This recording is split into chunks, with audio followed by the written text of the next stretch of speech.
pessoal do Facebook, bom dia pessoal do YouTube, bom dia pessoal do Spotify. Está no ar a última transmissão do Teologia Pé no Chão em 2023. Última aula do curso sobre Igreja e Reino de Deus. Sejam todos bem-vindos, todas bem-vindas. Eu sou Eliseu, mestre e doutor em Teologia pela PUC do Paraná.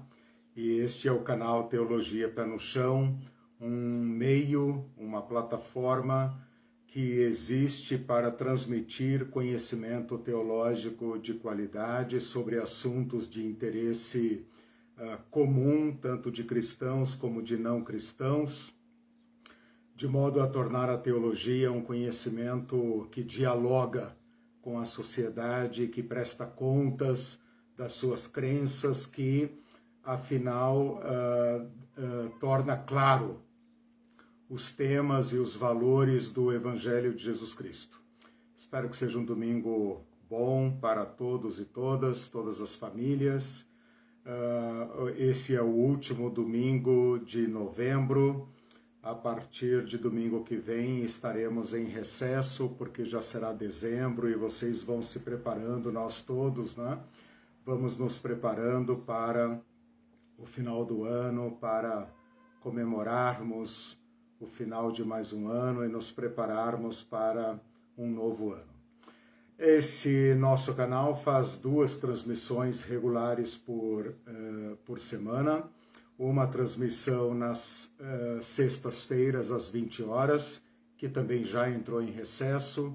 Ao longo desse ano estudamos 3 cursos muito importantes, que foi o período interbíblico, depois a história da Bíblia, bibliologia, e depois, por último, nomes e títulos de Jesus. E a segunda transmissão ocorre agora, aos domingos, às 10 horas, e ao longo desse ano meditamos vagarosamente e longamente sobre os temas de igreja e reino de Deus. E com a aula de hoje eu espero dar, digamos, um fecho nestes temas da igreja e reino de Deus, embora eu esteja consciente de que se trata apenas de uma abordagem preliminar, que há muito a ser discutido sobre esse tema. Mas, como o tema é raramente apresentado, eu espero que ao longo do ano, se você teve aí pelo menos 75% de presença, né, irmão, você consiga ter uma visão melhorada destes temas. Eu peço que compartilhem essa live, peço que curtam para que a inteligência artificial entenda que se trata de um assunto relevante, porque é relevante, né, para nós que estamos aqui. E também peço que se inscreva no canal. Estamos com 948 inscrições, 333 vídeos, aulas disponíveis, cada uma de 1h30. Então, imagina quantas horas de material tem aí oferecido nesse canal, né? Entre ganhos e perdas, nessa semana ganhamos algumas inscrições que até agora não desistiram, então estamos no lucro. Bom, gente, sejam todos bem-vindos, bem-vindas. Vamos então começar o nosso trabalho de hoje, que, como eu disse, é a última aula, e meu objetivo então é oferecer algumas conclusões preliminares, alguns fechamentos do tema e da relação problemática que nós estabelecemos entre esses 2 temas. Igreja de um lado, reino de Deus de outro. Bom, fazendo uma breve recapitulação do que nós estudamos ao longo do ano, da aula 1 até a aula 8, eu me detive a refletir com vocês o tema da igreja em Jesus Cristo. Parece uma proposição óbvia, mas não é, porque Jesus Cristo falou pouco sobre igreja. O que não significa que a igreja seja uma entidade não prevista, né? Porque às vezes os mais críticos, os mais ácidos críticos da igreja, querem dar a entender que Jesus Cristo tinha em plano outra coisa. Mas como esta outra coisa, que seria o reino de Deus, não se cumpriu, no seu lugar veio a igreja, como se a igreja fosse uma caricatura, né? Um efeito mal acabado de algo muito maior que Jesus prometeu. Não é verdade.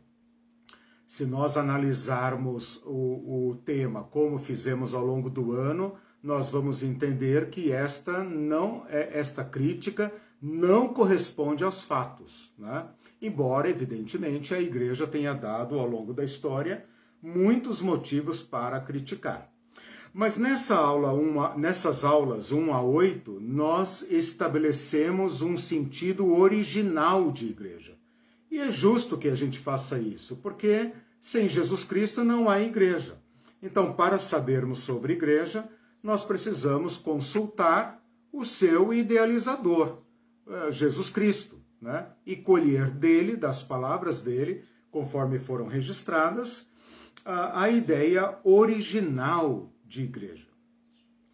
Por outro lado, igreja não era uma palavra criada por Jesus Cristo. Então, nós analisamos quais os sentidos originais desta palavra, né?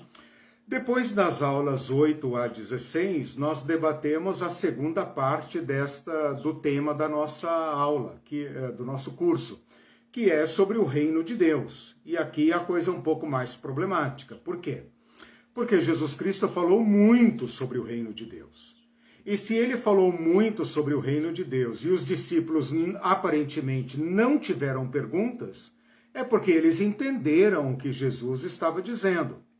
Como nós não somos judeus do primeiro século, o que nós tivemos que fazer nas aulas 8 a 16? Buscar no Antigo Testamento, buscar na história do Antigo Testamento, o sentido que Jesus pretendeu e certamente o sentido que os discípulos entenderam. Então, nas aulas 8 a 16, nós fizemos um levantamento do que significava reino de Deus, desde a origem na história de Israel até chegarmos a Jesus Cristo, passando por João Batista a Jesus Cristo. E na aula 17, a última aula do primeiro semestre, eu fiz algo que é semelhante ao que eu vou fazer hoje. E é as relações possíveis entre igreja e reino de Deus, sendo que Jesus falou muito sobre reino de Deus e pouco sobre igreja, mas de certa forma os discípulos compreenderam. Então a aula 17 teve o objetivo de buscar esta mesma compreensão, para que nós sejamos capazes ou estejamos em melhores condições de entendermos o que Jesus Cristo quis dizer.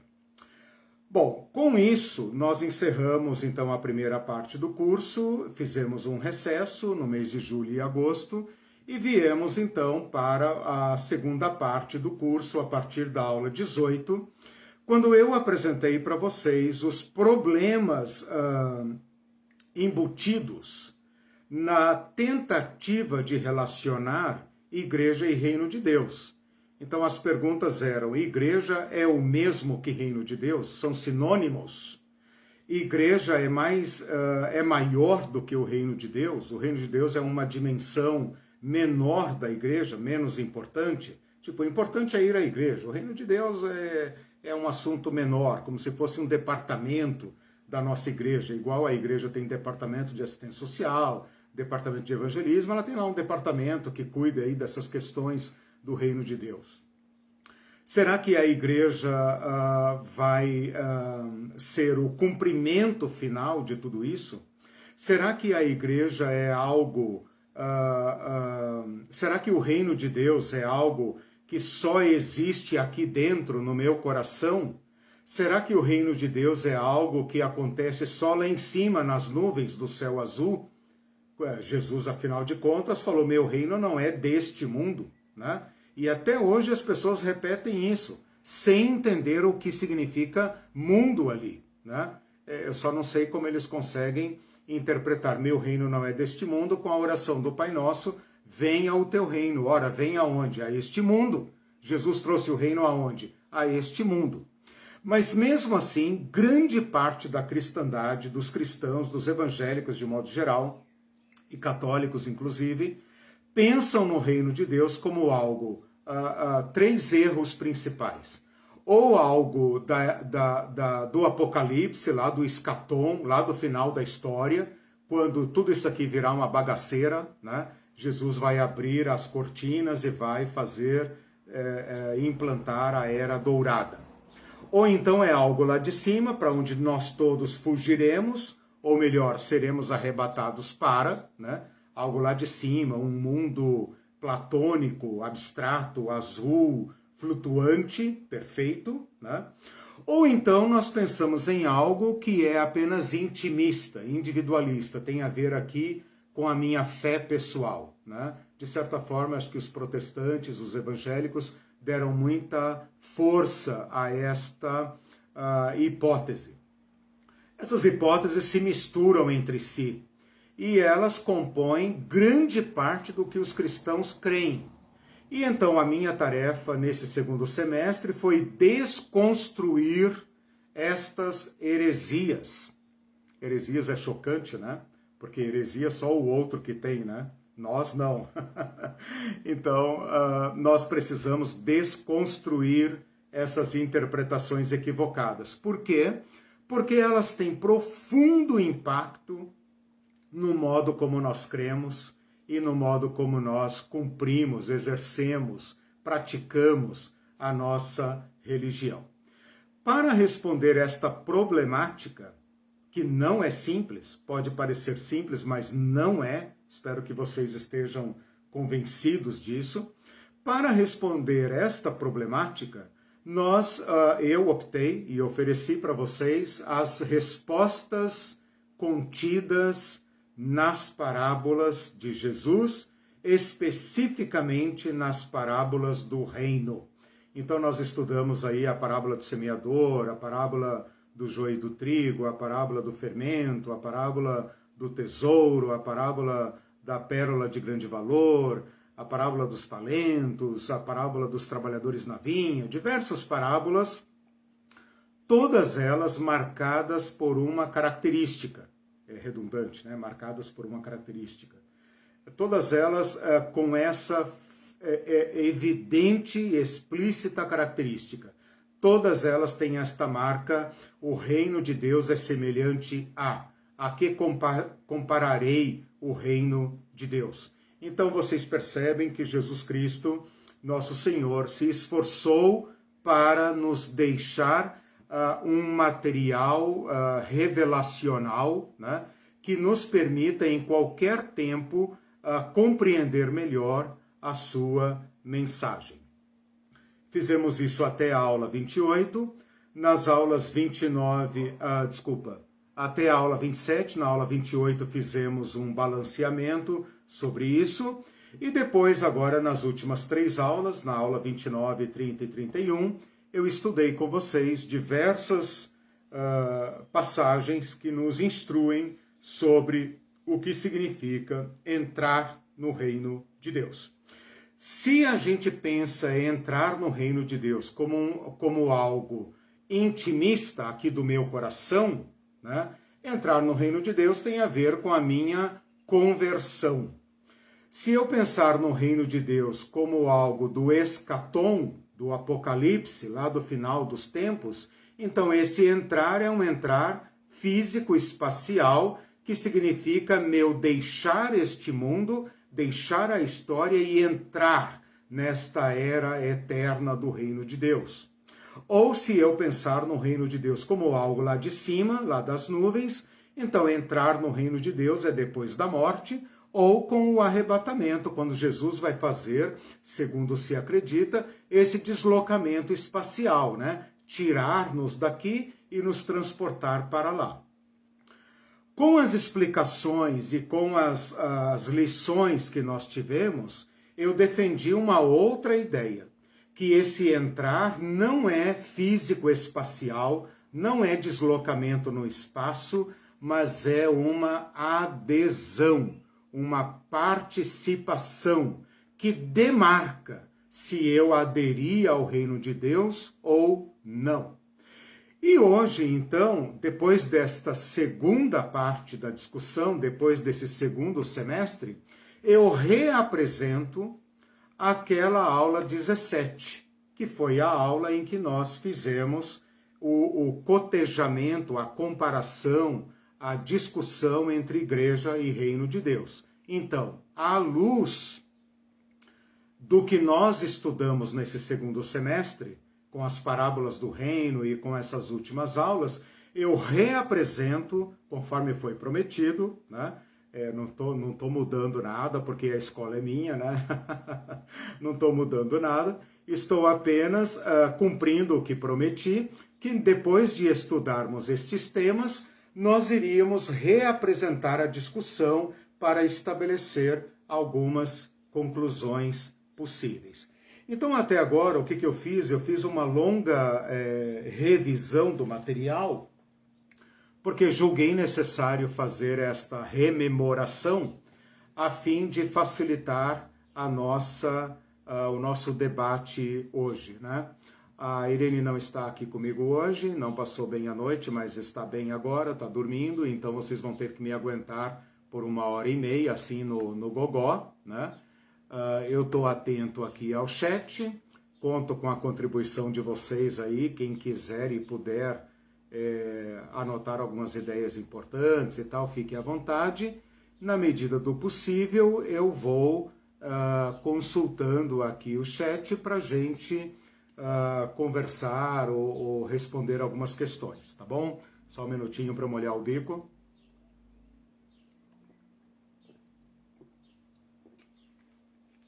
Bom, feita essa conclusão, então, eu vou chamá-los agora para o seguinte. Como é que nós vamos estruturar a aula de hoje? Primeiro, vamos lembrar o que é igreja e vamos fixar uma interpretação original de igreja. Depois, vamos fazer a mesma coisa com o reino de Deus. O objetivo é, quando eu mencionar igreja, quando você pensar em igreja ou reino de Deus, você tenha uma ideia mais clara, com a qual você possa julgar a si próprio e a sua comunidade de fé. Depois disso, então, deixe-me ver aqui, nós vamos estabelecer a relação entre esta igreja original, o sentido original, e reino de Deus também no sentido original. E depois, então, por fim, vamos estabelecer o que se espera da igreja, porque eu e você somos parte da igreja.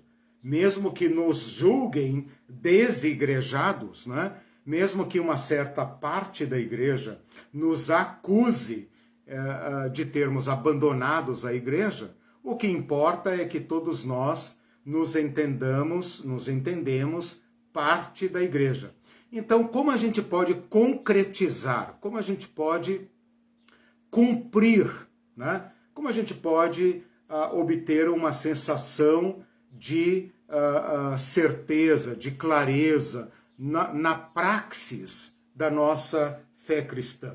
Como nós podemos escapar de certos enganos, de certos equívocos, né? E eu digo isso, meus irmãos, com muita tranquilidade, porque a igreja brasileira está mal na fita, né? E não adianta a gente se fechar no nosso casulo, nos nossos templos, né? E falar, é porque essa sociedade nos persegue, é por causa de cristofobia, não sei o quê. Alto lá, né? Alto lá.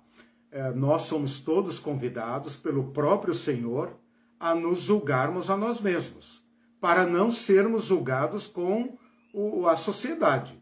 Então, julgar-se a si mesmo, provem a si mesmos, diz o apóstolo Paulo, provai-vos a vós mesmos, para verdes se ainda estáis na fé. Então, o que eu estou fazendo aqui corresponde a uma atitude humilde de uma igreja que se entende precária, que se entende peregrina. e, portanto, passível de erro, né? Sem essas bobagens de que nós fomos fundados por Jesus Cristo e iluminados pelo Espírito Santo, por isso nós não erramos. Sem essa bobagem, né? Vamos admitir o fato que, mesmo que Jesus Cristo tenha sido e é o iniciador disso que nós estamos meditando aqui e tentando seguir, e mesmo que sejamos iluminados pelo Espírito Santo, nós somos passíveis de erros, né? Nós estamos na história, nós estamos sujeitos a circunstâncias, a equívocos, a obscuridades. Basta olhar a história da igreja. Não tem como olhar para a história da igreja e falar, a igreja de Jesus Cristo é triunfante, iluminada pelo Espírito Santo, inerrante, né? Quem dera, não é, né?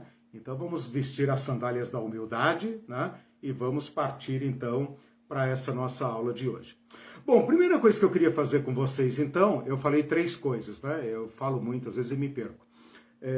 Um conceito original de igreja, um conceito original de reino de Deus, a relação entre elas, 4 coisas, né? A relação entre elas e depois, então, a missão da igreja em relação ao reino de Deus. Primeira coisa que nós devemos pensar sobre igreja é que a palavra igreja significa uma convocação.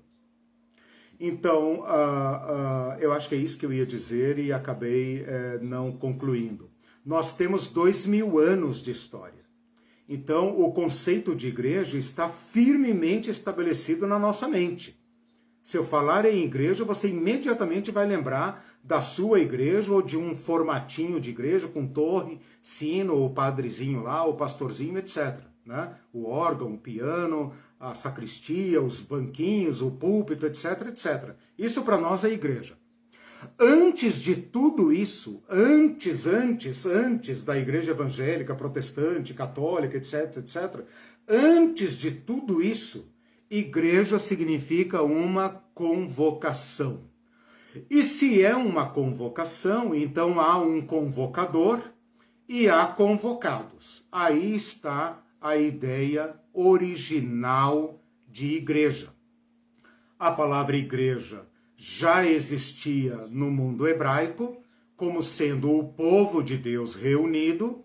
Então, ou Deus convocava o povo por meio dos seus profetas, ou alguma outra autoridade convocava o povo para um ato público. Esse ato público poderia ser um culto, poderia ser uma festa, poderia ser uma guerra, poderia ser, desde que fosse um ato público, de interesse público, coletivo, né? E convocado, evidentemente, por uma pessoa autorizada. Se uma pessoa não autorizada convocasse as pessoas, isso era considerado um crime, era considerado uma sedição, uma traição, um motim, uma guerrilha, um golpe, né? Então, no sentido hebraico, a palavra igreja já existia. Então, quando Jesus falou, edificarei a minha igreja, os discípulos entenderam perfeitamente que Jesus iria fazer uma convocação. A palavra igreja também já existia no grego, na democracia grega, na ágora das polis. Então, toda polis grega tinha uma ágora, uma praça, um fórum, que nada mais é do que uma praça central. E o governante dessa cidade, ou alguém em seu nome, de qualquer forma alguém autorizado, fazia eventualmente convocação de cidadãos patrícios, cidadãos livres, cidadãos com direito a voto. Não contavam mulheres, escravos, crianças, estrangeiros e pobres, né? Então, a cidade grega, ela já convivia com a eclésia. A eclésia nada mais era do que a convocação de cidadãos para debater questões públicas, questões coletivas, questões que envolviam toda a comunidade. Então, etimologicamente, a palavra eclésia significa um convocador que convoca os convocados. Esses convocados são aqueles que ouvem a convocação e reconhecem o dever de atender e reconhecem também a autoridade do convocador. Uma vez que há esta correlação entre convocador, convocação e convocados, eles se deslocam de suas atividades privadas para uma atividade coletiva. Por isso, etimologicamente, a palavra igreja significa chamados para fora.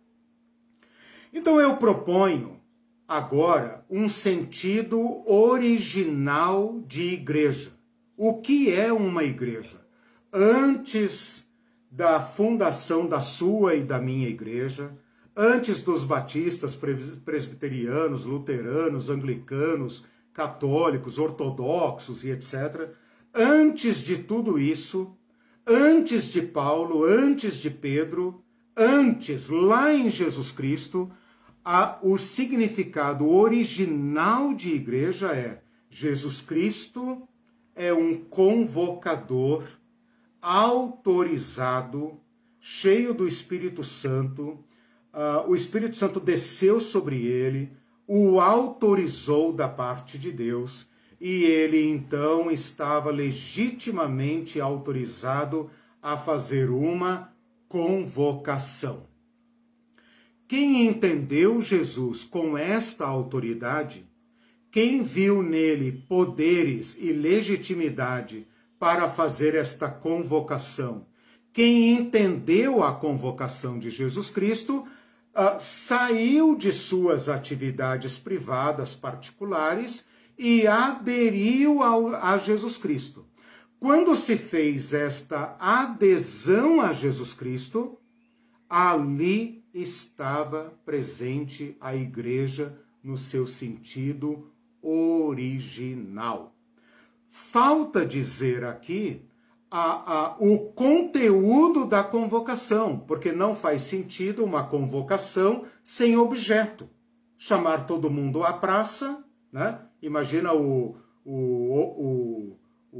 cônsul de uma determinada cidade chamar todo mundo à praça. Quando chegar na praça, as pessoas disserem: bom, o que nós estamos fazendo aqui? O que nós estamos fazendo aqui? É para o quê? É para o quê? Vamos para casa. Né? Então, uma convocação ou uma eclésia não tem sentido sem uma missão. E a missão é essa que nós entendemos de Jesus Cristo: chamar as pessoas a um novo modo de ser. É chegado o reino de Deus. Creiam no Evangelho. Mudem a mente de vocês e creiam no Evangelho. Palavras sinônimas para esse sentido de igreja é a assembleia. Não a Assembleia de Deus. Mas o que é uma assembleia senão uma convocação? Pessoas reunidas. Outro sinônimo, congregação. Não a Congregação Cristã do Brasil, que adotou esse belíssimo nome, né? Mas uma congregação é uma agregação, né? A palavra greg tem esse sentido de reunir, congregar, agregar, segregar. O que é uma segregação? É o contrário de uma congregação, separação. Outra ideia que a gente poderia colocar junto aqui, comunidade. Então vejamos, né, eu me incluo nisso, vejamos se nós conseguimos conviver com esta ideia original de igreja. Se você pensar assim, tá, mas a minha igreja, tá, mas e Lutero? Ah, mas e a Igreja Católica e o Papa? Tudo bem. Mas por trás de toda essa igreja histórica está a ideia da convocação. Como cada igreja vai existir, ou como cada igreja vai cumprir a convocação recebida do convocador, aí a história da igreja está aí para não deixar dúvida. Cada igreja se entende autorizada por Jesus Cristo a cumprir uma certa missão. O modo como ela entende, ou a clareza com que ela entende a sua missão, está aí na história. A sua igreja, a minha igreja, a igreja daquele lá, aquela igreja esquisita do lado de lá, uma igreja bonita, uma igreja não sei o quê. Isso é como cada um entende o seu chamado. Mas nós só podemos julgar as nossas igrejas por meio de uma ideia padrão, de uma ideia original. E a ideia original é aquela fornecida pelo próprio Cristo. Se é que nós queremos dizer que a nossa igreja pode invocar o Cristo para dar sentido à sua existência. Ora, nenhuma igreja cristã, católica, protestante, evangélica, pentecostal e etc., nenhuma igreja prescinde de Jesus Cristo. Toda igreja invoca Jesus Cristo como seu fundador. Algumas até se entendem como a única igreja fundada por Jesus Cristo, e todas as outras são ilegítimas. Paciência, né? O grau de inclusão ou exclusão varia, né? Varia de igreja para igreja, tudo bem. Mas toda igreja, até a mais nova igreja do apóstolo fulano de tal, do não sei o quê, do mundial, do blá, blá, blá, invoca Jesus Cristo como seu fundador. Ora, se invoca Jesus Cristo como seu fundador, ou como seu idealizador, ou como seu fundamento, seja lá o nome que se dê, é obrigatório levar as palavras de Jesus em questão. Se não levar, então está apenas usando o nome de Jesus como pretexto, né? Está fraudando o nome de Jesus. E nenhuma igreja se entende como fraudulenta. Toda igreja se entende como autêntica, né? Toda igreja justifica a sua existência a partir de Jesus Cristo. Então vejamos se conseguimos colocar na nossa mente, fazer esta metanoia, esta conversão, esta mudança de mente, para entendermos a nossa igreja, a minha e a sua e qualquer uma, como uma convocação, cujo convocador é Jesus Cristo, e a missão é a missão do Evangelho.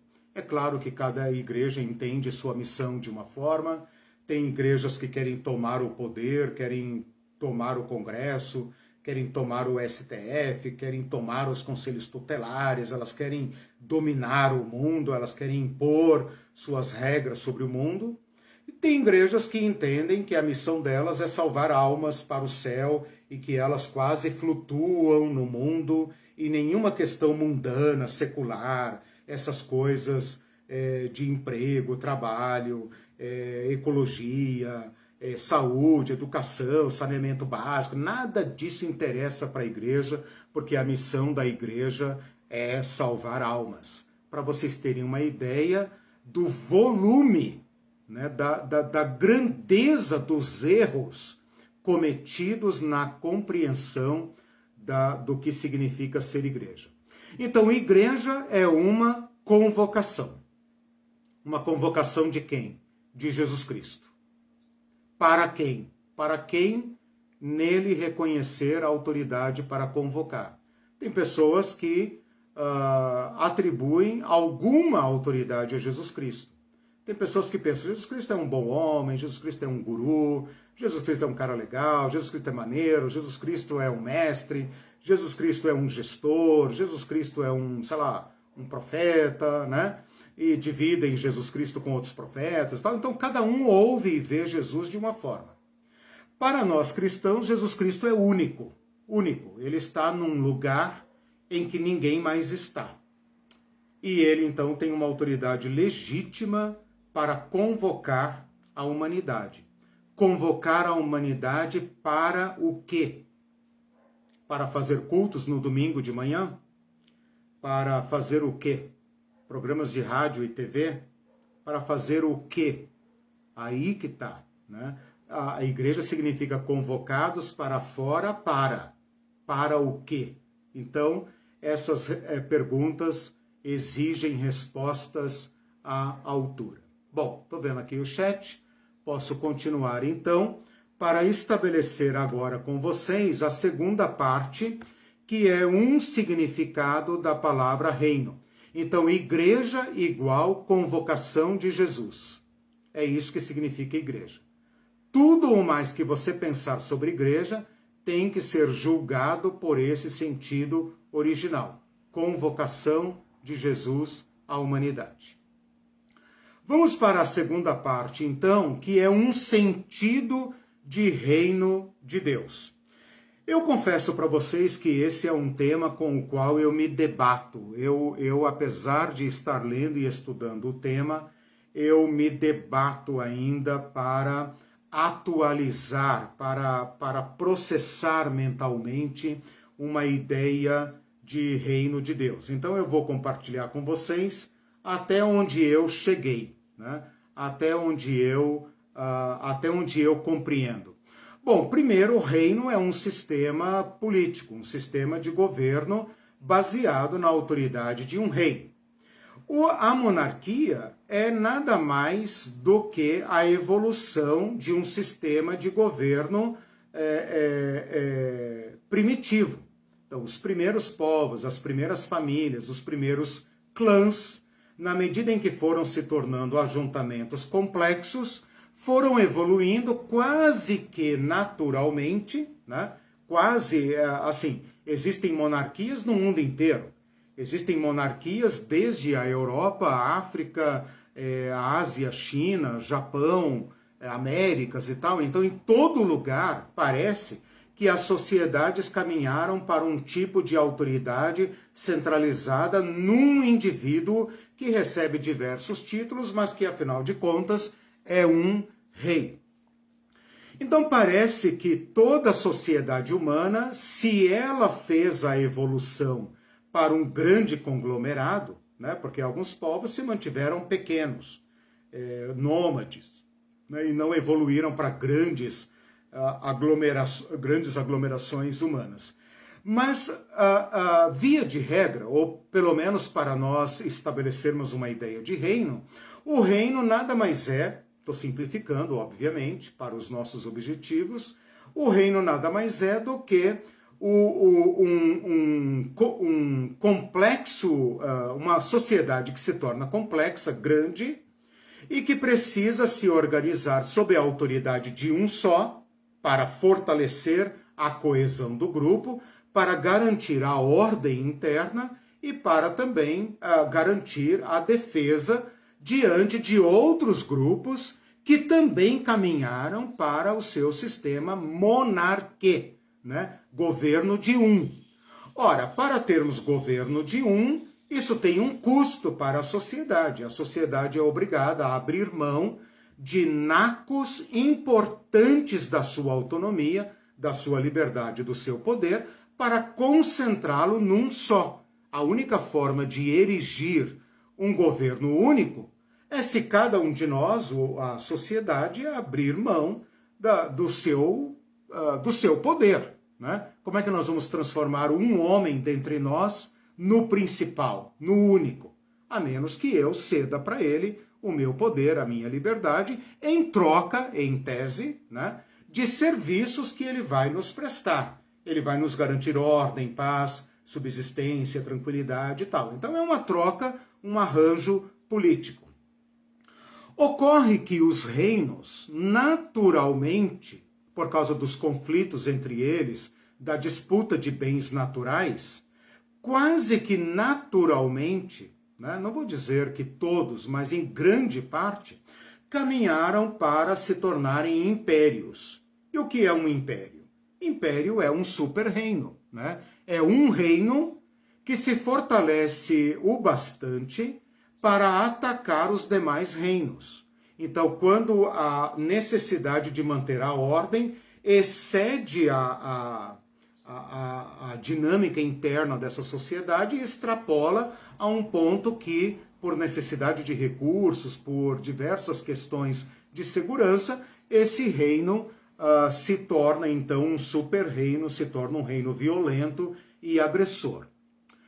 Nós temos a história do reino de Israel, como que o reino de Israel evoluiu de clã para um sistema de sociedade tribal, para uma confederação de tribos, até o ponto em que, por volta do ano 1000 a.C., eles se tornaram um reino. Ao se tornarem um reino, começaram a dar passos para se tornarem um império. Davi, Salomão, impôs tributos e praticou violência e dominou os povos ao redor. Mas, na disputa com os reinos mais poderosos, o que aconteceu é que o reino de Israel, o reino de Judá, toparam com reinos mais poderosos do que eles, e eles é que foram para o vinagre, né? Então, quando a Babilônia, a Síria, Babilônia, depois a Média e a Pérsia, depois Alexandre o Grande, e depois os romanos foram se sucedendo nesse super reino, né? Nesse reino mundial, né? O povo de Israel tomou a pior e sofreu, então, o destino dos reinos. O destino dos reinos é ou se tornar um super reino e dominar os demais, ou se tornar um sub-reino e desaparecer diante do super-reino. Então essa é a história da política, essa é a história da humanidade. Ficou com dificuldade de entender? Acha que isso não é teórico? Olha para o mundo. Olha para o mundo. Né? Por que Israel precisa da faixa de Gaza? Né? Por que a Rússia entrou na Ucrânia? Por que a OTAN entrou na Europa Oriental? Né? Por que os povos, por que os Estados Unidos têm que dominar o mundo? Por que não fica cada um no seu lugar? Cada um cuida da sua terra, dos seus recursos, fazem um comércio justo e se entendem na ONU e em outros organismos. Porque esse é o destino do poder. O poder vai crescer sem limites e vai arrasar o que estiver na frente para garantir a sua própria subsistência. Neste sentido, meus irmãos, é que nós temos que entender o reino de Deus. Neste sentido é que nós temos que entender o reino de Deus. Aliás, não neste sentido, neste contexto, melhor dizendo. Neste contexto. Imaginem vocês que quando Jesus surge pregando, é chegado o reino de Deus, pregando o evangelho do reino de Deus, Jesus não está pregando no vazio. Jesus está pregando num momento em que seu povo se tornou um sub-reino. O reino dos judeus está subordinado a governos estrangeiros, à província da Síria, que está subordinado a Roma e que vive para Roma. E que Roma, então, é, digamos, o maior império de todos os tempos. É o maior império da história.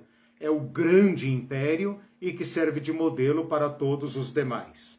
Então é exatamente neste momento em que a história humana chegou a um super reino e o povo de Israel está chegando à beira da extinção como povo, é que Jesus Cristo irrompe, dizendo: é chegado o reino de Deus. Creiam, arrependam-se, mudem de mente e creiam nas boas novas. É uma mensagem incontornavelmente política. A palavra evangelho era política, não foi inventada por Jesus Cristo, ela significava boas novas, e o evangelho do momento era a criação de Roma e o governo de Augusto César. O filho de Deus do momento era o imperador, e o reino dos deuses no momento era Roma. Aliás, a própria Roma é nome de uma deusa. O imperador era escolhido pelos deuses. Então, esta mensagem de Jesus, de forma alguma, nossa, até me perdi aqui. De forma alguma é enunciada no vazio. Pelo contrário, ela é enunciada no auge do poder humano da sua época. Tá certo que Roma não se compara com os impérios modernos, mas para o contexto da época era a maior máquina de guerra. Era o poder no seu estágio bruto, né? De violência máxima. Por que Roma era o que era? Porque desenvolveu tecnologia de guerra. Era um tipo de guerra fria sem oponente, né? Neste contexto é que Jesus fala, é chegado o reino de Deus. Então, quando Jesus fala em reino de Deus, o que é que os judeus entendem? Os judeus entendem que chegou a hora de Deus, o guerreiro, o superpoderoso guerreiro, dar a Roma o que ela merece e colocar os judeus no topo do mundo. O que os judeus entendiam era o seguinte: este império que está aí vai cair, porque é baseado num falso Deus. E o Deus verdadeiro é o Deus dos judeus, o Deus de Abraão, de Isaac e de Jacó, e que inclusive mora lá no templo em Jerusalém. E agora chegou a hora de Deus virar o jogo. E nós é que seremos os imperadores do mundo. O filho de Davi, a casa de Davi, a casa sanguinária de Davi é que vai impor o novo governo. É assim que os judeus entenderam. Os gregos, os romanos entenderam como? Bom, primeiro é um pobre coitado, é um lunático, né? Prendam esse cara, deem uma boa surra nele, que ele vai abandonar rapidinho essas maluquices de reino e ele vai ver que não se brinca com Roma e vai voltar lá para a oficinazinha dele de Nazaré e vai ficar bem quietinho lá, traumatizado, né? Mas como a palavra de Jesus, a convocação de Jesus vai criando corpo naquela massa desesperada de pessoas, o que é que Roma começa a perceber? Esse cara está ficando perigoso. Esse cara está ficando perigoso, ele pode ser um bobo qualquer, mas agora acabou a graça, acabou a piada, né? Esse negócio está ficando sério. E então Jesus é esmagado pelo poder romano.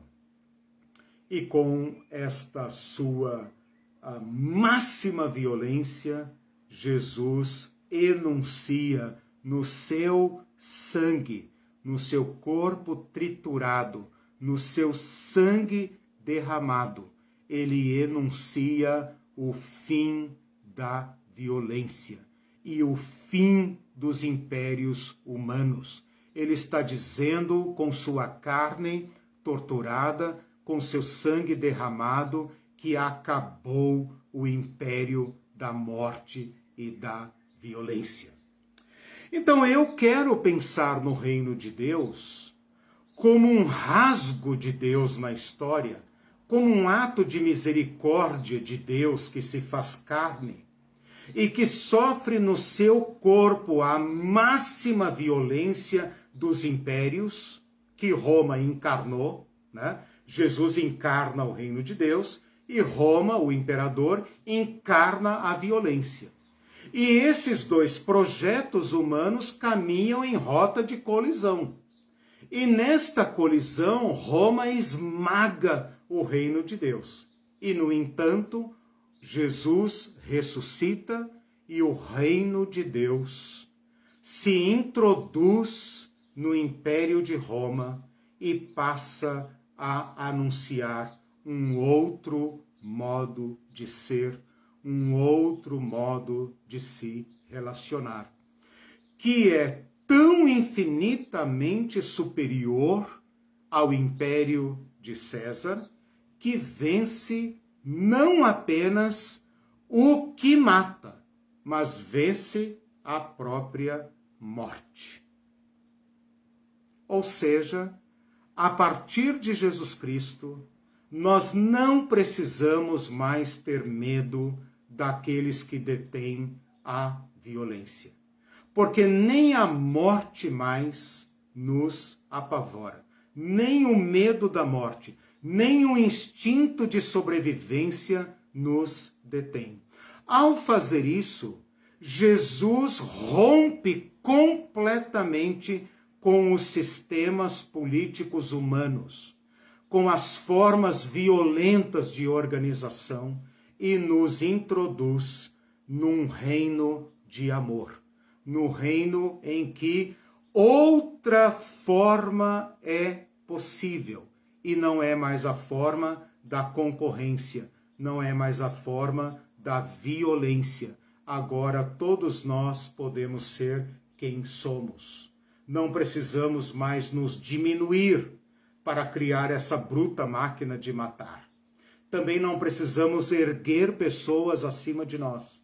Podemos ser todos humanos como somos. Então eu entendo o reino de Deus como um projeto de sociedade inaugurado por Jesus Cristo, que se projeta para o tempo e para o além-tempo, que já está aqui entre nós em Jesus Cristo e no Evangelho, que está em curso como luz que brilha nas trevas, como sal que tempera e que preserva, e que caminha para um destino culminante, em que a violência que ainda faz as suas vítimas, para esse sistema maligno de poder, esse império das trevas, que mantém o ser humano cativo, escravizado por toda a sua vida. Esse sistema cairá, porque Jesus já o venceu. Jesus já deu o tiro fatal, o golpe fatal neste sistema, porque ele não recuou, porque ele não apelou para a violência, porque ele morreu amando e perdoando, e assim venceu definitivamente os sistemas do ódio e da violência, da exploração e da desumanização e da morte. Então pensem no reino de Deus como um projeto.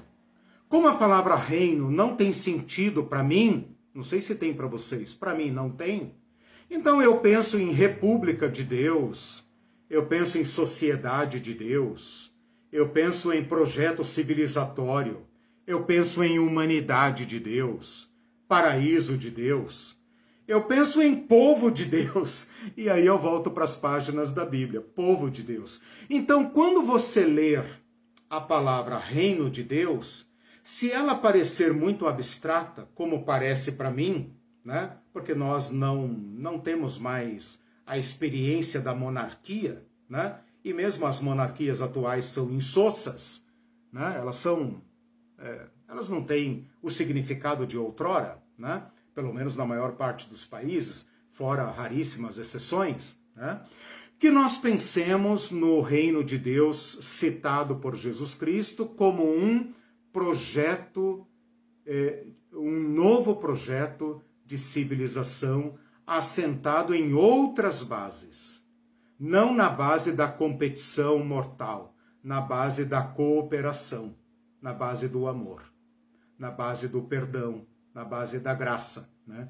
Como nós ouvimos ontem no nosso encontro da Igreja Liberta, né? Do nosso querido irmão Gilson, eu vejo você, né? Essa frase citada no filme Avatar, segundo ele, foi extraída, foi buscada de culturas africanas, né? E toda a noção que eles têm de pertença à humanidade, à vida, né? E que esse cumprimento deles, que evidentemente eu não vou lembrar agora como se fala no dialeto iorubá, mas que significa eu vejo você, né? E isso tem muito a ver com a ideia de humanidade que nós herdamos da fé judaica, né? Que Deus fez o homem à sua imagem e semelhança. Então eu enxergo você, você é igual a mim, você não é menor do que eu, você não é maior do que eu. Nós somos iguais em dignidade, nós estamos juntos aqui, né? Nesse novo mundo de Deus não há disputa, não há guerra. Por quê? Porque todos estão em paz, todos estão seguros, não há quem os assuste, não há quem os impulsione à violência. A violência não se justifica mais. Jesus sofre em si a violência para que nós não tenhamos mais que ser cativados ou seduzidos ou vítimas da violência. Então eu queria trabalhar com vocês esses dois conceitos. Quando você e eu falarmos em igreja, pensem na igreja como uma convocação de Jesus Cristo. Para o quê? para o reino de Deus, que é o quê? Um novo projeto de sociedade. Então é isso que tem que ficar claro. A igreja é composta de todos aqueles que estão lutando com Deus, não contra Deus, com Deus, cooperando com Deus para a construção de uma nova sociedade. Todo aquele que estiver rompido com o sistema da morte e tiver aderido à promoção da vida, este é sócio e membro do reino de Deus. Então, quando falar em igreja, você pensa em convocação. Quando falar em reino de Deus, você pode pensar em nova humanidade, novo homem. Eis que tudo se fez novo, nova humanidade. Então, qual é a missão da igreja? Dar testemunho desta nova humanidade. A igreja é um laboratório de novas relações humanas. A igreja é um laboratório de novas compreensões da sociedade. A igreja é convocada a dar testemunho de um novo modo de ser. Se ela adere a isso, ela é a igreja de Jesus Cristo, mesmo que ela não use o nome igreja. Se ela não adere a isso, ela pode usar o nome de igreja. Ela não é igreja. Por isso que eu estou dizendo, meus irmãos, que nós devemos, e irmãs, que nós devemos usar a ideia original de convocação de Jesus Cristo para uma missão, para então julgarmos nossas igrejas e a nós mesmos, se nós ainda estamos aderidos a Jesus Cristo. Bom, com isso eu coloquei aqui o conceito de reino. Sérgio colocou ali um comentário, excelente referência aos impérios atuais e seus projetos de dominação, especialmente econômica, pois é o Mamon, né? É o império do Mamon, né? Deixa eu ver aqui. Para ilustrar a igreja, boas novas e reino de Deus, chegados a um novo contexto, a um novo tempo. Legal. Não sei se eu vou conseguir ler todos, porque vocês sabem que o Facebook dá nó na gente, né? A Tatiana, igreja é a convocação de Jesus a toda a humanidade. Isso, convoca todos para o reino de Deus, na adesão de um novo projeto. A missão da igreja é dar testemunho dessa nova humanidade, de um novo modo de ser. Excelente. E o Sérgio tinha completado ali, e um projeto de vida nova. Exato. É aquilo que Paulo fala, se já nascemos de novo, vivamos em novidade de vida, né? Deixa eu me dar uma olhadinha aqui no YouTube, tudo bem, vocês estão aí. Gente, então o meu objetivo até agora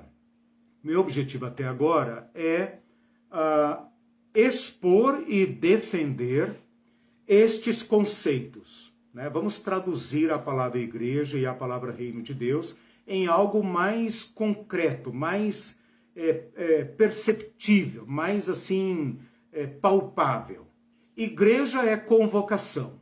Convocação de quem? De Jesus Cristo. Para quem? Para quem quiser. É aberto. Não tem, na democracia grega, vocês sabem, tinha critérios, né? Não é todo mundo que pode, né? Na convocação dos judeus, a mesma coisa. Só alguns que podiam. A convocação de Jesus é ampla e restrita, né? É a primeira sociedade humana, a primeira sociedade que se tem notícia na história da humanidade, em que homens, mulheres, velhos e crianças, de qualquer idade ou etnia, de qualquer classe social, se assentaram juntos na mesma mesa e partiram o mesmo pão. Isso é revolucionário. Isso é revolucionário. Como ontem, lá no nosso encontro, quando eu falei, esse momento é sagrado. As barreiras que nós estamos quebrando aqui são a razão de ser de guerras centenárias na humanidade. O fato de nós nos abraçarmos juntos, brasileiros e estrangeiros, brancos, negros, pardos, morenos e todos os tons, de todas as classes sociais, homens e mulheres, sentados juntos ao redor da mesma mesa. Essa é a revolução de Jesus. Parece tão simples. Parece tão simples, mas não é. Então, pensar na igreja como essa convocação e pensar em reino de Deus, não como a cidade dourada do fim do mundo, não como o céu azul lá de cima, onde os anjinhos tocam harpa, e também não como essa aura de santo que aqui em cima, né, que reflete o nosso coração piedoso e religioso. Não estou refutando nada disso.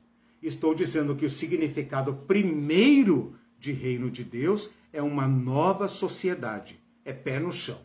Tem a ver com o modo como eu sou, como eu ajo, como eu me relaciono, como eu consumo, como eu produzo, como eu trabalho, como eu pago o trabalho, como eu me conduzo, como eu falo, como eu penso, como eu julgo. Ou é isso ou não é igreja. Né? Bom, deixe-me agora então ir rapidamente para o terceiro ponto, que é então agora estabelecer relação entre igreja e reino de Deus. Só que eu vou fazer aqui uma peraltice, né? Eu não vou usar mais a palavra igreja, vou usar povo convocado para a missão de Deus, e no lugar de reino eu vou usar projeto civilizatório, para vocês verem como fica fácil de entender agora. Então, primeira coisa, projeto civilizatório, reino, é igual igreja, povo convocado? Não. Povo convocado está em função do projeto civilizatório, ou igreja está em função do reino. Logo, a igreja não é o reino de Deus. Então eu poderia perguntar, então o reino de Deus é maior do que a igreja?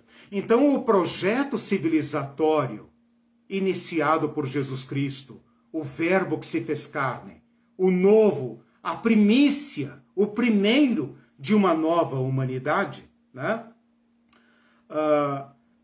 Esse projeto é maior do que a convocação? Claro, a convocação está apenas a serviço desse projeto, mas ela em si, ela tem um objetivo, ela tem um final. A convocação será desfeita quando o objetivo for alcançado. Portanto, o reino é eterno. O projeto civilizatório é eterno. A igreja não.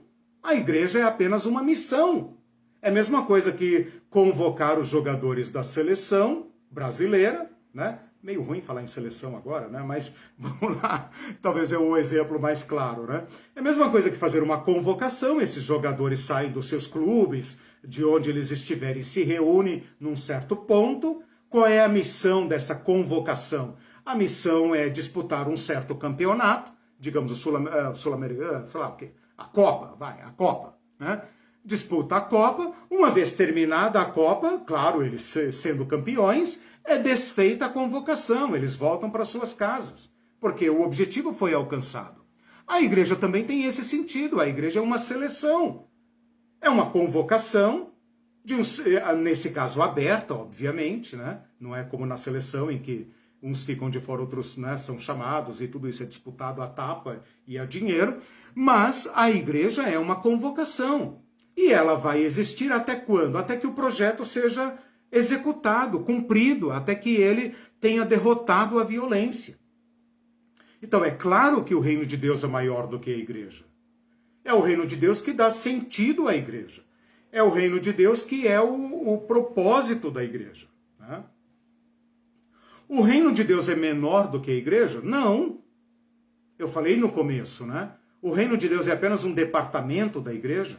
Existe uma igreja que não fala em reino de Deus, é uma igreja equivocada. É uma igreja confusa. É uma igreja que não sabe nem de onde veio, nem para onde vai. Então, se o tema do reino de Deus, devidamente interpretado, não estiver presente, se essa igreja não tem nada a dizer ao mundo real, então ela é uma igreja confusa. E eu temo dizer, a maior parte das nossas igrejas são igrejas confusas, que não sabem claramente de onde vêm, nem para onde vão, nem para o que existem. Elas falam tanto em missão, mas a missão, se não tiver um objeto definido, pode ser uma missão equivocada, né? Quantas missões da igreja não são apenas projetos colonizadores, do estilo de vida americano, ocidental, europeu ou brasileiro, né? Quantos brasileiros não estão indo fazer missões entre os indígenas, por exemplo, apenas para colonizá-los? Ou na África, apenas para transmigrar para eles a cultura brasileira? Então, uma igreja que não sabe para o que ela existe é uma igreja confusa, né? A igreja, o reino de Deus é a causa da igreja, ou seja, é por causa do reino de Deus que existe a igreja, ou é o contrário? O reino de Deus existe por causa da igreja e é a igreja que gera o reino de Deus. Agora ficou claro, é o reino de Deus, o projeto civilizatório de Deus para a humanidade, obviamente, né? É que dá sentido à igreja. A igreja existe para o reino de Deus e não o reino de Deus para a igreja.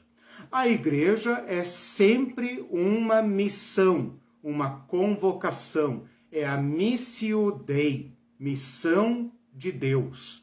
É a missão de Deus, são pessoas de qualquer idade, etnia, classe social e qualquer tempo, que se associam a Deus na realização da salvação da humanidade. Salvação de quem? Dela mesma.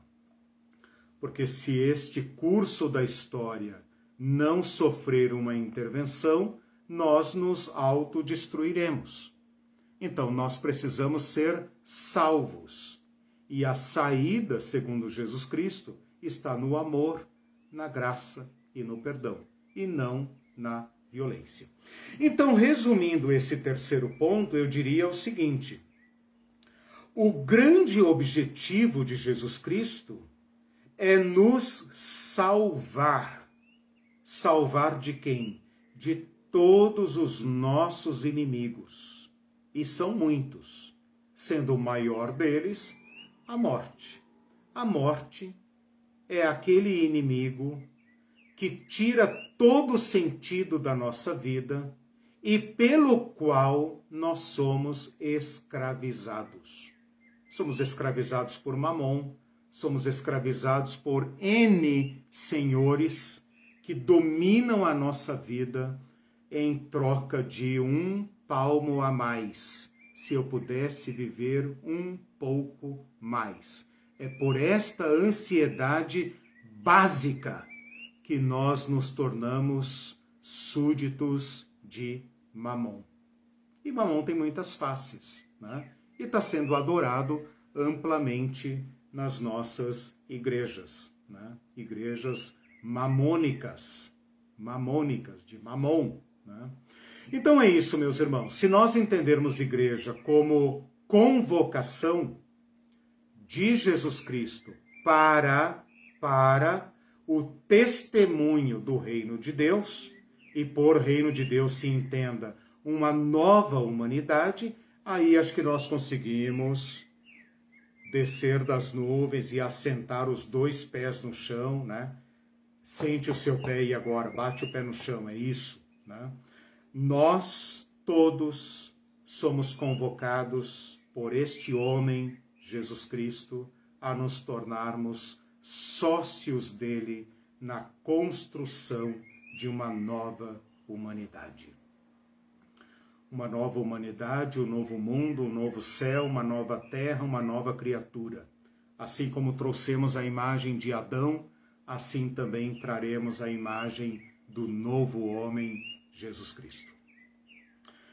Feito isso, então, eu vou para a última parte. Deixe-me ver aqui se vocês estão quietinhos na sala. Deixa eu ver se eu consigo aqui ler alguns comentários. Deixa eu ver. O Sérgio colocou, é que vocês vão falando e aí vai pulando aqui a minha tela. Deixa eu ver se eu consigo ler o da Tatiana aqui. Ontem, numa conversa, eu dizia que a maior revolução que se pode fazer do Evangelho é viver segundo o reino, esse novo modo e projeto de ser e viver. Mas, mais do que falar, precisamos viver segundo o reino, passando vida em outras vidas, sim, transmitindo vida, se movendo pela justiça, bondade e verdade. Hoje a igreja não sabe o que é, e isso a afasta de sua real missão. Claro, se ela não sabe o que é, se ela inventou outro Jesus, ela tem uma visão equivocada de Jesus, né? Jesus como um super-herói, como um super-guerreiro, né? Então, assim, as igrejas às vezes têm concepções equivocadas de Jesus. Elas criam, por exemplo, ontem a nossa irmã, querida irmã Ivanete, nos mostrou a capa de um livro, né, do pastor Henrique Vieira, dizendo Jesus negro, né? E ela fez com a gente o seguinte exercício: olhem para esse Jesus negro. Vocês não ficam chocados? Eu acho que alguns de vocês ficam chocados.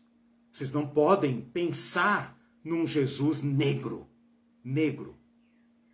Pois é assim que nós nos sentimos ao longo dos séculos, quando a igreja impôs na nossa cara um Jesus ariano. É assim que a gente se sentiu. A gente não se sentiu representado nesse Jesus. Então ela disse, eu não estou dizendo que Jesus era negro, mas estou dizendo que o Jesus ariano causava em nós o mesmo sentimento de exclusão, de estranhamento. Ora, esse Jesus ariano não é uma invenção? Ele não é um ídolo racial, né? O Jesus super-herói, o Jesus guerreiro, o Jesus sanguinário também não é um ídolo? Também não é um Jesus inventado? Que ideia de Jesus nós temos? Então, a Tatiana tem muita razão aqui, né? Se nós temos um Jesus equivocado, um Jesus falso, um falso Cristo, um anticristo, ora, as nossas igrejas serão anti-igrejas, serão pseudo-igrejas, né? Então, isso é muito relevante. Nós temos que fazer esta crítica, né? Eu queria propor aqui algumas, depois eu volto lá, vejo se eu consigo ler mais alguns comentários. Eu queria propor aqui algumas palavras chaves, eu posso flexionar palavras-chave ou palavras-chaves. A minha esposa é professora de letras e é revisora e ela já, tá? Então, algumas palavras tiradas da própria Bíblia para definir a relação entre igreja e reino de Deus. Então vocês já entenderam que igreja é uma convocação de Jesus Cristo para uma missão. Toda convocação exige uma missão. Não se pode pensar numa convocação sem missão. Qual é a missão? Você pode falar, é ganhar os povos, etc. Pode falar mil coisas. A palavra da Bíblia é cooperar com Deus na vinda do seu reino. Na vinda do seu reino. E por reino, entenda nova humanidade, nova criatura. Quais são as palavras que eu vou colocar aqui para definir esta relação entre igreja e reino de Deus? Eu vou colocar a palavra agência. Essa não é uma palavra que está explícita no Novo Testamento, mas eu gosto da palavra agência, não foi eu que a inventei, eu gosto dessa palavra, porque a palavra agência vem do verbo agir, agenda. O que é a sua agenda diária, a sua agenda semanal? Suas ações no tempo, isso é agenda, agir, ações, atos dos apóstolos, ações, agir. Então eu sei que a igreja moderna, ela transformou missões num certo departamento da igreja, numa campanha, etc, etc. Eu não vou criticar aqui, não vou fazer uma crítica barata à igreja por causa da sua missão. Mas o fato é que ela sectarizou, né? Ela seccionou o que é missão. ela deu uma certa definição equivocada de missão. E aparentemente não consegue corrigir, né? Não consegue entender, os cristãos de modo geral, não conseguem entender que eles são chamados para uma ação referente ao reino de Deus. Que o reino de Deus vai se manifestar em ações novas. Aquilo que Paulo falava, antes vocês faziam assim, agora vocês fazem assim. Então, estas novas ações do reino de Deus. E como a igreja são pessoas convocadas, essas pessoas são convocadas para um novo agir, um novo proceder, um novo modo de ser e de pensar o reino de Deus. Uma palavra que está no Novo Testamento, uma palavra do apóstolo Paulo, é quando ele fala embaixadores. Embaixadores. E é uma palavra muito boa, a palavra embaixador. A palavra no original era uma comissão de anciões, uma comissão de senadores, né?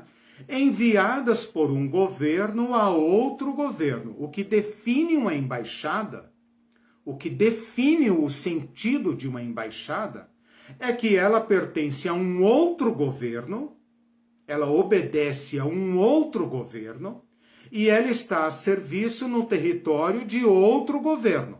Então, é um governo que envia emissários para outro território. Então, Paulo, em 2 Coríntios, capítulo 5, versículo 20, ele fala assim, portanto, somos embaixadores de Cristo, como se Deus encorajasse vocês por nosso intermédio. Assim, suplicamos, em nome de Cristo, que vocês se reconciliem com Deus. Então, aqui fica muito claro que os cristãos estão debaixo de um outro governo. Qual governo? O de Cristo. E que eles se entendem como representantes de Cristo, todo cristão, não apenas o Papa, o padre, o pastor, o bispo, etc., mas todo cristão é um embaixador, é um emissário adiantado de um novo reino, de um outro reino. Os embaixadores eram muito usados nessa época para preparar a chegada de um imperador. Então, vamos supor, o rei de um determinado lugar, vamos supor, César, vai visitar uma determinada cidade no Antigo Egito. Ele mandava a sua embaixada primeiro, para preparar o caminho, etc. Assim como até hoje se faz, né? Por exemplo, o presidente Lula vai, na ONU, né? Vai uma grande comissão, com pessoas antes, todo um preparativo para a chegada do chefe de governo, chefe de Estado. A mesma coisa acontecia antigamente. Neste sentido, nós somos como emissários de um reino que já está presente nos próprios emissários, porque esses emissários já são cidadãos de um novo governo, e esse governo está vindo. Então a palavra embaixada aqui é muito boa para a igreja baixar um pouco a bola e acertar os ponteiros. Né? Que ela é um posto avançado de uma realidade que vem. E para ela se apresentar como representante desse novo reino, evidentemente que ela tem que encarnar os valores deste reino e não os seus próprios, que é o que está acontecendo quando a igreja fala de valores judaico-cristãos, né? Valores judaicos cristãos é o escambau, né? O escambau. Não existem valores judaicos-cristãos, judaico-cristãos. Existem os valores do reino de Deus. E que não são esses que vocês estão dizendo. Ora bolas, alguém tem que dizer isso, né? Alguém tem que dizer que vocês estão vernizando valores ideológicos, culturais ocidentais e impondo eles com a fachada de reino de Deus. Isso tem que ser revisado. Então, embaixadores é uma palavra importante. Uma outra palavra importante, que é muito, muito importante no Novo Testamento, já desde Jesus Cristo, é a palavra testemunha. Quando os discípulos perguntam para Jesus em Atos 1:6, Senhor, será neste tempo em que o Senhor vai restaurar o reino de Israel? Olha como a cabeça deles ainda estava equivocada. Eles não entendiam o reino. Igual a igreja de hoje não entende, eles também não entendiam. E Jesus falava, olha, isso não é da competência de vocês, não é assunto para tratar aqui agora, mas o que eu tenho para tratar com vocês é outra coisa. Vocês vão receber o meu Espírito para serem minhas testemunhas, tanto em Jerusalém como em Judeia, Samaria, até os confins da terra. Ora, a palavra dar testemunho tem um significado muito claro. Primeiro, eu não posso ser testemunha de mim mesmo, eu sou testemunha de outro. Sereis minhas testemunhas. Segundo, para testemunhar algo de Jesus, eu tenho que imitá-lo, eu tenho que me tornar um autêntico imitador e seguidor de Jesus Cristo. Senão eu não sou representante dele, senão meu testemunho é falso. E testemunho falso é crime, de acordo com a nossa lei. Tá? Quando Jesus envia os discípulos e quando ele envia depois os 70, ele está tipificando esta criação, esta missão, né? Ele envia os 12 a Israel, depois ele envia os 70 e ele está tipificando e depois, no final, depois da sua morte, ele fala, ide, portanto, por todo o mundo. Então, vocês estão incumbidos por mim de replicarem a convocação. E foi o que Paulo falou ali. Eu, como representante de Cristo, suplico a vocês que se reconciliem com Deus. Rompam com esse sistema e reconciliem-se com Deus. Esta é a missão da igreja. Eu lhes darei autoridade para serem minhas testemunhas. Então, Jesus falou, ide por todo mundo, ensinem a elas as coisas que eu lhes ordenei, né? Não tem a ver com a nossa cultura, com o nosso modo de vestir, com o nosso modo de pensar, tem a ver com aquilo que Jesus nos ensinou, né? Ele fala que daria para a igreja as chaves do reino dos céus, ou seja, a igreja tem essa nobre missão de anunciar não a si mesma, mas o reino. Jesus, em Atos 1:8, né, já falei, sereis minhas testemunhas. Então pensem no sentido da palavra testemunha, né? E essa palavra, então, define muito do que a igreja significa. Então eu falei a palavra agenda, falei a palavra embaixador, e falei a palavra testemunha. Essas três palavras, a meu ver, são suficientes para corrigir muita coisa, né? Se a gente reler o Cristo, não o Cristo inventado pela religião, o Cristo do Evangelho. Se a gente reler o Evangelho, não o Evangelho cultural, com as nossas lentes turvas, mas o Evangelho mesmo de Jesus Cristo. Se a gente entender a igreja, não a minha ou a sua, mas a igreja como convocação, se a gente entender o reino de Deus não como um projeto de poder, como muitas igrejas estão pensando, e nem como um reino espiritual abstrato das nuvens, mas se a gente entender o reino de Deus como um projeto de nova humanidade, aí nós podemos aplicar essas três palavrinhas nesta relação entre igreja e reino de Deus. A igreja já está aí, o reino de Deus está vindo. O que define a nossa relação com o reino de Deus? O agir, a missão, a agenda, a agência.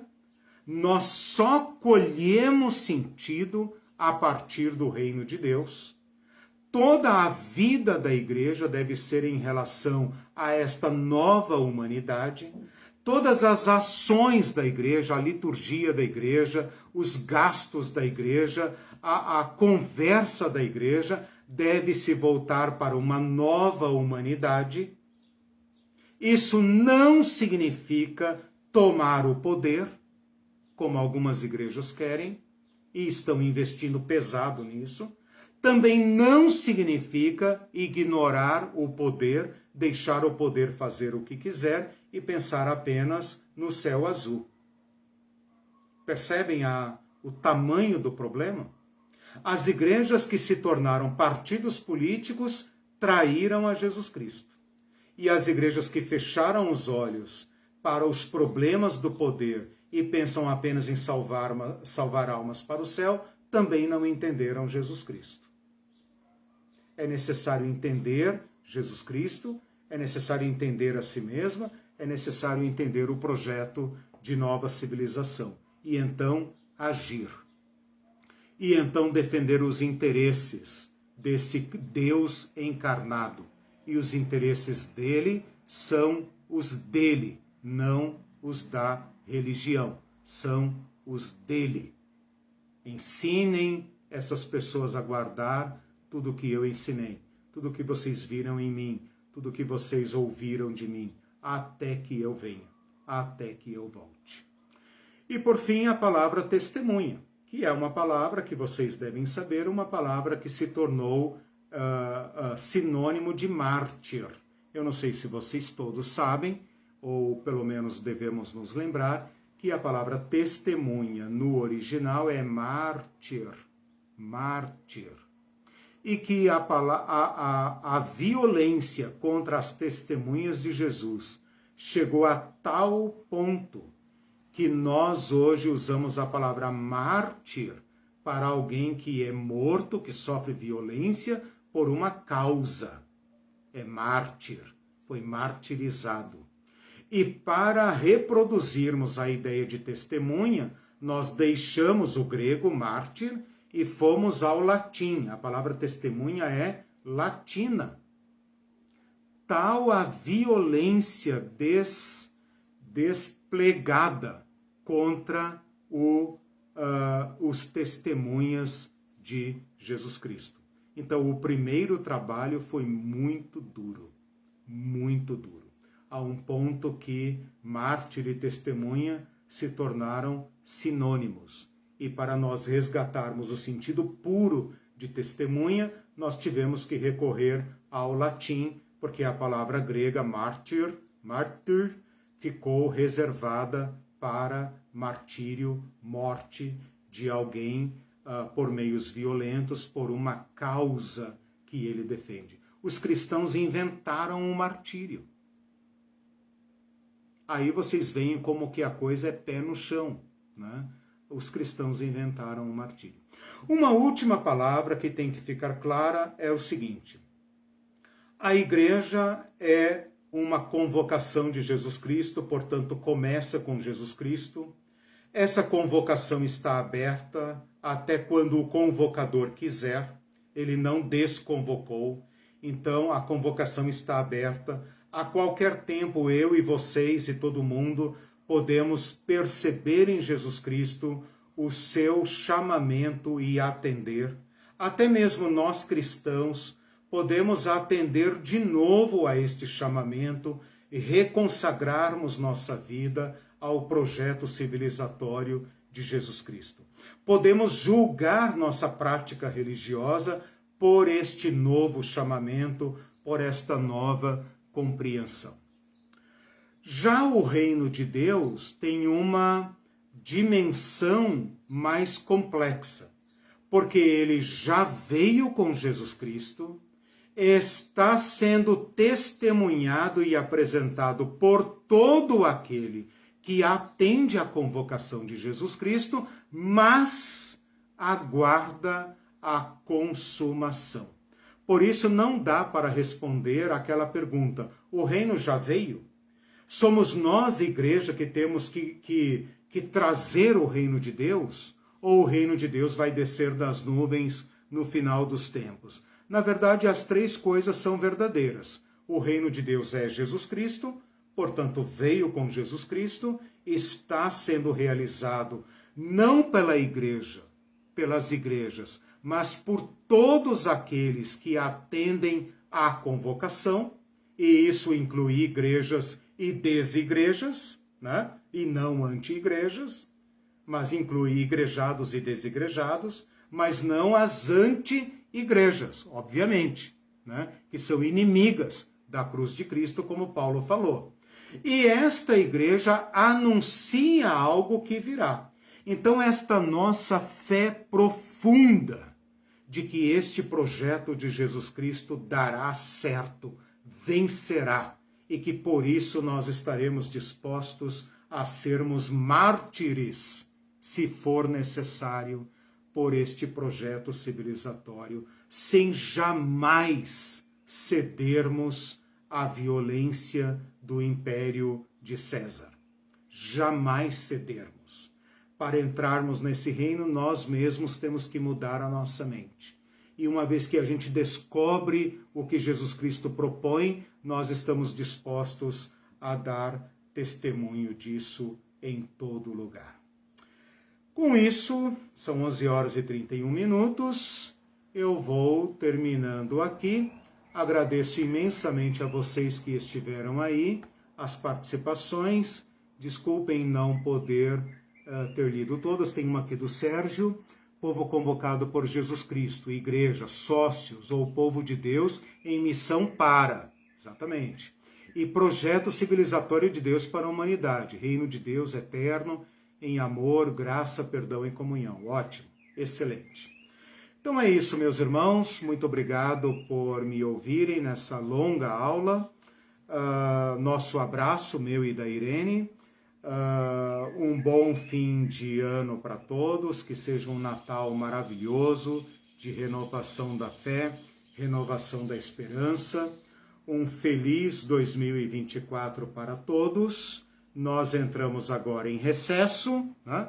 E voltaremos em algum momento aí do final de janeiro, início de fevereiro, com novos temas para nossa edificação. Forte abraço a todos e todas, que Deus abençoe, muito obrigado pelo apoio de todos vocês, pela escuta, por tudo que vocês fizeram, e também pelas palavras lindas que vocês me mandam aí no chat, às vezes no privado.